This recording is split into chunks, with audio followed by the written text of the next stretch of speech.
గ్రామాలలో మీకు మాకే పొత్తు.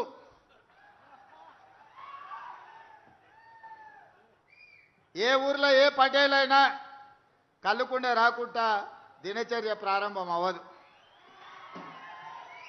ఊర్లో మంచి చెడ్డ మతలావు తెలుసుకోవాలంటే ఏదో గౌడుతో మాట్లాడితే సాయంత్రం ఎవరెవరు వచ్చారు, ఏమేమి ప్రస్తావించారు, ఎవరి మనసులో ఏముందో కుల్లా సమాచారం తెలుస్తుంది. అందుకే ఈరోజు కుల వృత్తి అయిన గీత కార్మికుల వృత్తిని కాపాడే బాధ్యత ఈ ప్రభుత్వం తీసుకుంటుంది. మీ సోదరుడిగా నేను తీసుకుంటా. అదేవిధంగా మొన్ననే మా సీతక్క నేను ఆదేశాలు ఇచ్చినాం. నేత కార్మికులు, గీత కార్మికులు రాష్ట్రంలో ఎంతమంది ఉన్నా అందరికీ పెన్షన్లు ఇవ్వమని చెప్పినా, మా యువకులు ఇక్కడికి వచ్చిన మా యువమిత్రులు గౌడ సోదరులకు గ్రామాలలో అర్హత కలిగిన ప్రతి గౌడుకు పెన్షన్ ఇప్పించండి. రాష్ట్ర ప్రభుత్వం నేత కార్మికులకు, గీత కార్మికులకు 100% సాచురేషన్ మోడ్లో మీకు పెన్షన్లు ఇచ్చే బాధ్యత నాది. అదేవిధంగా ప్రభుత్వ పొలాలు ఎక్కడున్నా ఈత చెట్లు, తాటి చెట్లు నాటండి.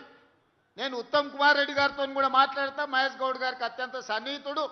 ఎక్కడెక్కడైతే ఇరిగేషన్ ప్రాజెక్టు కాలువలు ఉన్నాయో కాలువ గట్ల మీద కూడా తాటి చెట్లను, ఈత చెట్లను పెంచండి. నీళ్లు ఉంటాయి.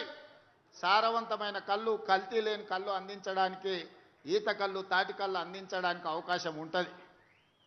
నల్గొండ జిల్లాలో రాజకీయాలలో సోదరులు కీలకమైన పాత్ర పోషిస్తారు. అందుకే ఉత్తమ్ కుమార్ రెడ్డి గారికి కూడా ఈ వేదిక మీద నుంచి నేను విజ్ఞప్తి చేస్తున్నా. ఎక్కడెక్కడైతే మన సాగునీటి ప్రాజెక్టులు ఉన్నాయో, మన కాలువలు ఉన్నాయో, కాలువల గట్లెంబడి తాటి చెట్లు, ఈత చెట్లు నాటితే ఎవరితోని పంచాయతీ ఉండదు.